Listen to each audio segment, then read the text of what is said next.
Tom Myers ist in vielerlei Hinsicht ein Pionier, der mit Ida Rolf, Moschi Feldenkrais und Buckminster Fuller studiert hat. Er leitete über ein Jahrzehnt den Anatomiebereich der Rolfing-Schule in Boulder in den USA und ist Verfasser des berühmten Buchs Anatomy Trains. Is there a pathological body type? There are patterns in the body. The anatomy train is merely a map to those patterns. So it's not that somebody has something wrong with the superficial front line, it's that they have something restricted in their movement and it has an expression in the front. It has that same pattern will have an expression in the back. A clinical pattern? Yes, yes. Can you give an example for a clinical pattern? I can. But the anatomy trains as a system is much stronger for patterns that are chronic than patterns that are acute. So if you have an acute pain that you just got, then there are many methods that are better than the anatomy trains for looking because it takes some time for this system to distribute the strain around the body. So really we are looking at the chronic patterns. So a very common chronic pattern is to shorten in the front. This is going to bring the shoulders up and over. This will disturb how the arm lines work. It's a problem of many people, I think. Yes. So the original problem is a shortness in the front line, but it will affect the back and the arms, and many people will be complaining here, but the problem is not here. We have a saying that we don't blame the victims for what the criminals are doing. Yes?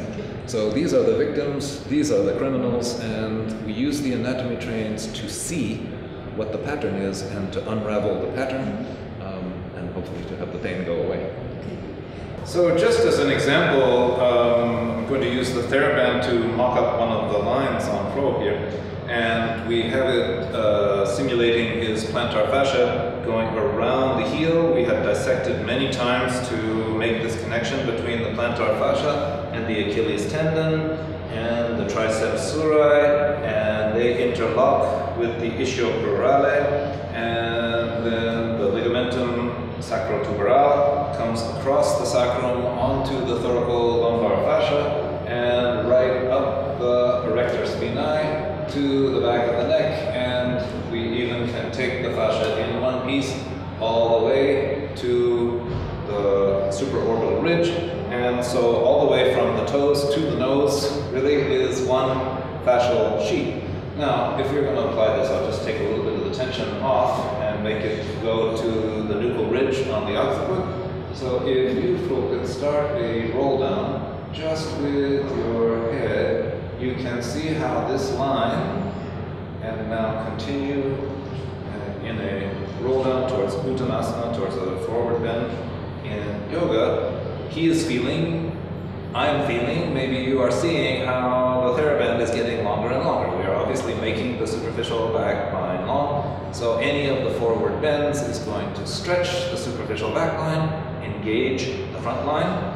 And we could see, if we were going to make a problem with this, come on back up, if we now watch the motion without, I am going to be looking for, is each part of the superficial back line capable of opening? So just drop your chin, yeah, and then, now one vertebra at a time, going forward, forward, forward, forward, forward, forward. He's very good in his back. And he's very good right to this point, and then all of these are moving all the same.